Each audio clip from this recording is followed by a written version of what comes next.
Lind sündis niimoodi, et mõtlesin oma vanaema peale, kes on kahjuks ei ole enam meie seas ja tekkis selline igatsus ja ma mõtlesin, et huvitav, kuna tema oli see inimene, kes mind kõige rohkem toetas minu muusikalisel teekonnal, siis mõtlesin huvitav asi, et kas ta rõõmustaks minu edusammude üle ja siis tekkis selline ettekujutus, et äkki ta kusagilt sealt kõrgelt pilvelt vaatab, kuidas mul siit läheb ja kuidagi need mõtted siis sattusid paberi peale ja tuli ka viis ja siis kuidagi niimoodi see laul sündiski ja hästi kiiresti lihtsalt tuli nagu mitte kusagilt, et ühe õhtuga praktiliselt sai kogu laul, nii sõnad kui ka viis valmis.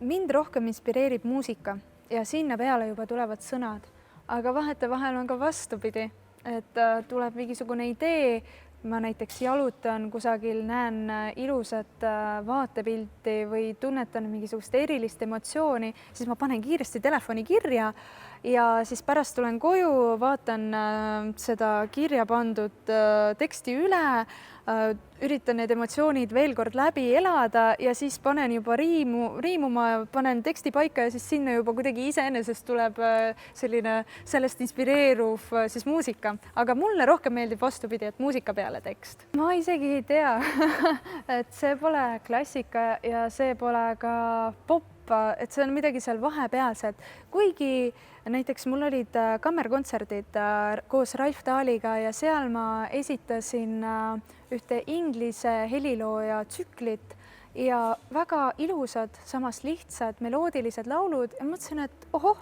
et täitsa kammermuusika autor, aga leidsin nii mõndagi ühist meie lugudel. Et täitsa võimalik, et see on nii-öelda tänapäeva kammermuusika. Võib-olla nii. Ma võin öelda, et see on väga oluline minu jaoks, kuna just selline põimumine toob klassikalisse muusikasse rohkem noori ja tegelikult ka tulevasi kuulajaid, sest kui me praegu noortele ei tee põnevaks klassikalist muusikat, siis tulevikus on saalid tühjad. Suuremal osal ooperilauljatest elu ongi pidev ratastel olemine, et laulad ühe projekti ühes linnas, ühes riigis, teine projekt on teises linnas, teises riigis ja käib pidev reisimine ja kui praegu on natukene keerulisem selle reisimisega, siis loomulikult nii mõnigi jääb tööst ilma ja päris palju projekte jääb ära, kuna üldse praegu üleüldse terves maailmas on keerulised ajad ja eks kultuur vajab ka suuremat toetust ja finantsilisi mingisuguseid momente ja kui sa laulad poolele saalile, siis lihtsalt see ei ole jätkusuutlik.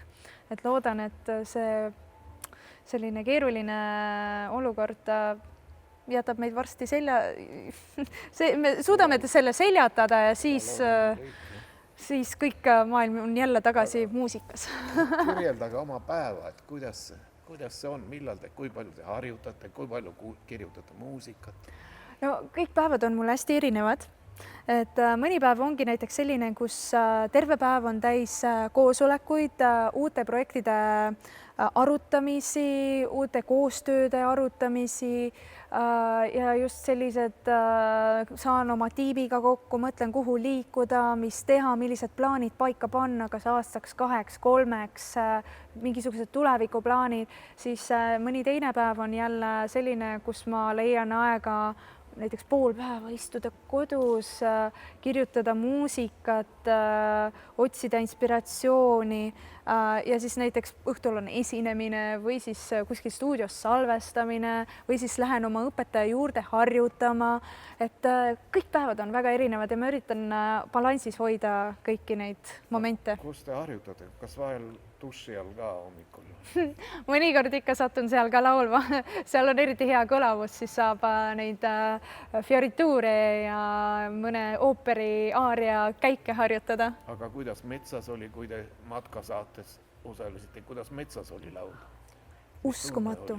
uskumatu, see, kuidas mets pärast tagasi kajab ja metsas kõlab laulmine täitsa teistmoodi ja ma võin öelda, et kui ma olin väike, siis mul lemmikkoht laulmiseks oligi mets. No ma seisin suurel metsalagendikul, keset metsalagendikku leidsin võimalikult kõrge kännu. Läksin kännu otsa, vanaema aitas veel üles ronida ja siis seal ma laulsin ja kuulasin seda kaja ja kuidas linnud laulavad vastu, et see oli tõesti omaette elamus. Nii et tundsite sel suvel jälle midagi niisugust erilist? Ja ma võin öelda, et isegi täitsa nostalgiline tunne tuli peale. Andis see teile ka inspiratsiooni mõne laulu kirjutada? Absoluutselt, sealt ma ammutasin meeletult hulgal inspiratsiooni ja sain ka inspiratsiooni uuteks projektideks, mis ma loodan, et sünnivad siis mitte järgmisel, vaid ülejärgmisel aastal või siis järgmise aasta lõpus. Et praegu vaatame, kuidas kogu maailma olukord hakkab arenema, aga metsaga, loodusega seotud selline tore projekt on küll plaanis. Mis on kõige kõrgem noot, mida te täitsa vabalt veel välja võtate? Fa on nii-öelda 3. oktavi fa on see, mis on öökuninganna aaria kõrgeim noot, aga täna ma esitasin näiteks La Voce dell'Alba ehk siis Koidu hääl, seal ma laulan soll-nooti, aga siis ma kirjutasin ühe laulu, kus ma laulan ka la-nooti ja kui on väga hea tuju ja väga hea päev, siis ma laulan ka si ja isegi mõnikord, kui ma mõtlen, täna laulan lahti, siis lähen ka dooni. See on vist haruldane. No see on, ma arvan, päris kõrge, jah. Kas suudate oma häälega ka klaasi purustada? Ma pole proovinud, aga ma arvan, et kui ma harjutaks, siis ikka suudaks. Näiteks mul on just see selline äplikell, mis vahetevahel, kui ma laulan, kirjutab mulle, et kuule, detsibellid on liiga kõrged, et on aeg olla vait. Ma ei ütleks, et õige laulja on suur laulja või siis, et kõhna laulja on õige laulja. Ei, absoluutselt, seal ei ole mingisugust õiget ja valet, et peamine on see, et inimene tunneks ennast hästi ja oleks tervislik. Ja lauldes on tegelikult vaja väga suurt füüsilist jõudu ja mina isiklikult tunnen ennast palju paremini laval, kui ma tunnen, et mul on seda jõudu ehk siis lihasjõudu. Näiteks kui mul juhtub niimoodi, et mul ei ole aega trenni teha ja ma lähen selle tõttu kõhnemaks, siis ma tunnen ennast väga õhukesena laval ja tunnen, nagu ei oleks seda piisavalt jõudu, et laulda. Et see on tegelikult väga seotud, et ma arvan, et lauljad on tegelikult nagu tippsportlased mingil määral, et kuigi meie kõige suurem tööinstrument on siis 2 väikest lihast, et jooksjal on ikkagi suuremad lihased mängus, aga põhiline on need 2 väikest lihast, mida siis toetab diafragma, mida toetavad seljalihased, kõhulihased, kõik. Nii et jah, ma arvan, et üks klassikaline laulja on kõva sportlane.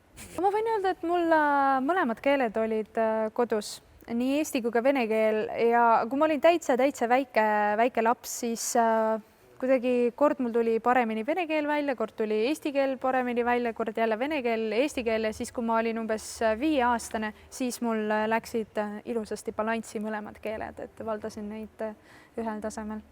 No ma arvan, et me liigume paremuse poole ja tegelikult ma tahan loota, et ka mina kuidagi suudan seda mõjutada ja kuidagi inimestesse rohkem välja tuua seda armastust, sõprust, hoolimist üksteise vastu, sest tegelikult vahet ei ole ju, mis keeles või mis on inimese emakeel, peaasi, et ta oleks hea inimene ja see on kõige peamine.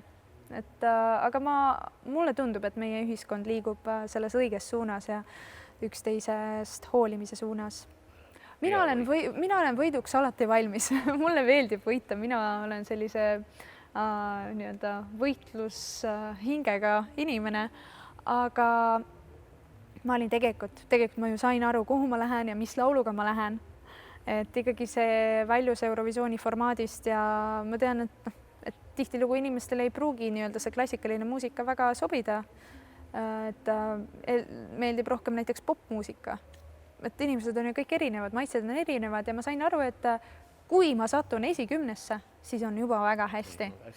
Et sinna ma sattusingi. Loomulikult, kui ma oleks esikoha saanud, siis oleks mul väga hea meel, aga siis oleks jällegi vaesele meie valitsusele ja meie riigile olnud korralik selline eelarve küsimus, ma kujutan ette, nii et mõnes mõttes on ka hea, et ma ei võitnud. Tegelikult meil oli ka ühine kontsert ja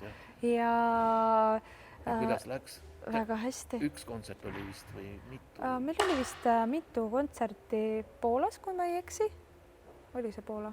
Vist oli Poola. See oli juba tükk aega tagasi, aga ma loodan jah, et kui äkki see koroona asi kõik möödub, siis saab juba rohkem reisida, kokku saada, arutada koostööprojekte, võib-olla mõni laul koos kirjutada, et vaatame, kuhu viib.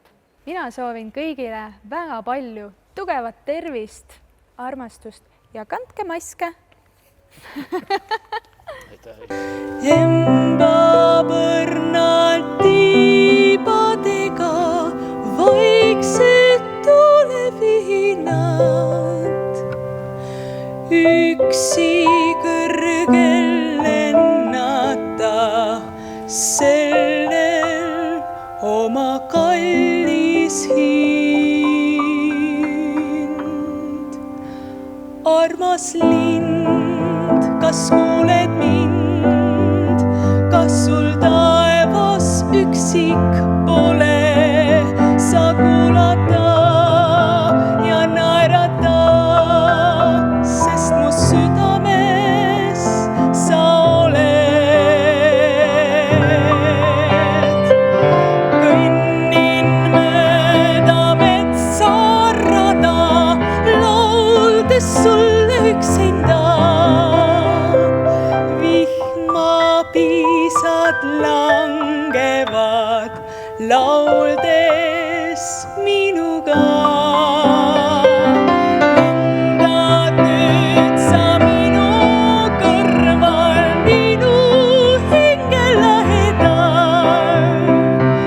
Sõnagi lausu sa sellel õhtul sumedal. Armas lind, kas kuuled mind, kas sul taevas üksik pole, sa kuulata ja naerata, sest mu südames sa oled.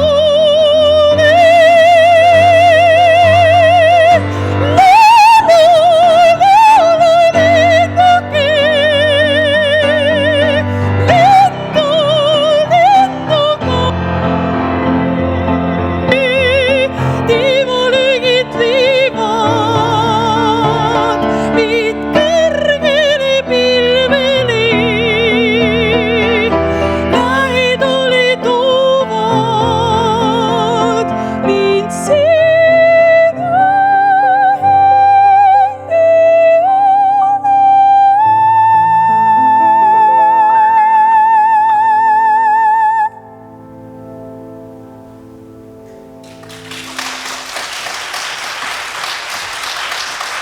hingele.